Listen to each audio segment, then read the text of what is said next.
I sat on the cold hospital bed, my body shaking. The doctor said it was food poisoning, but I knew better. I saw her smile when I started vomiting. My best friend, my sister, she gave me that food. My name is Nkem. I am from Abia State, but I live in Lagos. This happened 3 years ago, and even now, I still can't sleep well at night. I used to think the worst people in life were strangers. I never knew someone who you called a sister could be your own death. I met Amaka during NYSC in Osun State. We were both posted to the same secondary school and shared the same tiny room in the Corpers Lodge. From day one, we clicked. She was funny, loud, and fearless. I was the opposite, quiet, careful, always thinking twice before I did anything. But we complemented each other, or that's what I thought. After service year, we both moved to Lagos to hustle, as everybody says. I was lucky. My auntie helped me get a job in a real estate firm. The pay was small at first, but it grew fast. Within 1 year, I had changed my wardrobe, bought a small car, and even helped my younger brother start a barbing salon. Well, Amaka didn't have that kind of luck. She jumped from one job to another. Sometimes 3 months would pass and she would still be at home watching African Magic all day. But I didn't mind. We were still close. She lived with me in my apartment. I paid all the bills. I cooked. I even used my money to buy her wigs and perfumes. I treated her like blood. Well, that was my first mistake. Looking back now, I remember small things, moments that didn't feel important at the time. Like when she'd say, You are lucky, Sha. Thank God, she says. God has blessed you. in a voice that wasn't exactly happy. Or the time she broke my compact powder and blamed the housemaid. I laughed it off. I didn't want to believe she had a bad mind towards me. One December, I got a big bonus from work. It was enough to buy the land in Aleki's outskirts. I was so happy. I screamed. Amaka was in the kitchen. She came out, hugged me tight and said, Our land. God is good oh. I didn't see the way her eyes changed when I mentioned my lawyer's name. Then came the sickness. It started small, just stomach pain. I even thought it was ulcer. Then the vomiting started, and I couldn't eat. My skin had gotten pale. I went from a size 12 to a size 8 in less than 2 weeks. The doctors ran so many tests, but they found nothing. They said it could be the stress, but my body was dying. One Saturday afternoon, I found the diary.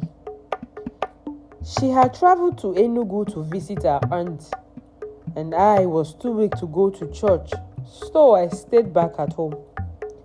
I wanted to find the paracetamol in her drawer, and that's when I saw the small black diary. It wasn't locked. Imagine my indignation when I opened the first page and my name was on it. Nkem, she thinks I'm stupid. She thinks I'm a housemaid.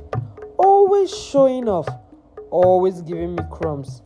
I will collect everything that she has, even if I have to collect her breath. I froze. My chest got tight. I turned to the next page.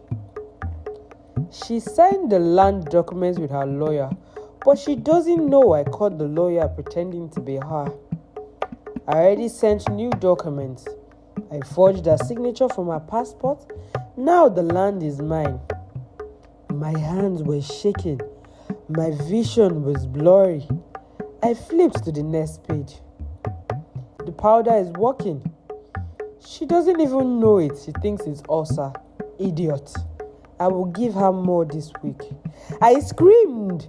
I dropped the diary and I screamed like a mad person. My neighbors came knocking, but I had locked the door. I couldn't breathe. I couldn't think. The food, the perfume, the juice. I started remembering every single thing she had offered me for the past 2 weeks. When she returned from Enugu, I acted like I didn't know anything. I was too scared to confront her. Instead, I called my cousin, who is a police officer in Festac. He came the very next day in plain clothes. They didn't arrest her publicly. They waited until she had left the house to buy Indomie, then followed her quietly and took her in. I handed them the diary, and they also found the fake land documents and a small bottle in her box. The liquid inside had traces of rat poison, and she confessed in full. She said she didn't plan to kill me, just to make me weak so she could take over. She said she was tired of being the beggar while I lived like a queen. She called me fake. She said I didn't deserve what I had. She was my best friend. The case went to court. Her family begged, my family cried. I was hospitalized for 3 more weeks and had to go for blood detox. I couldn't eat food cooked by someone else for over a year. I don't trust people. I don't even trust my own shadow sometimes. Amaka is serving a 7-year sentence. That's what they gave her. But I'm still the one doing life. My peace is gone. My laughter is not the same. When people ask me why I live alone, why I don't keep close friends anymore, I just tell them it's better to be lonely than to be killed by someone who calls you sister. That is the truth. Never trust a friend who always watches you win but never claps. Because some of them aren't watching to cheer. They are watching to strike. Please comment below, like, share, and follow for more interesting videos. Thank you.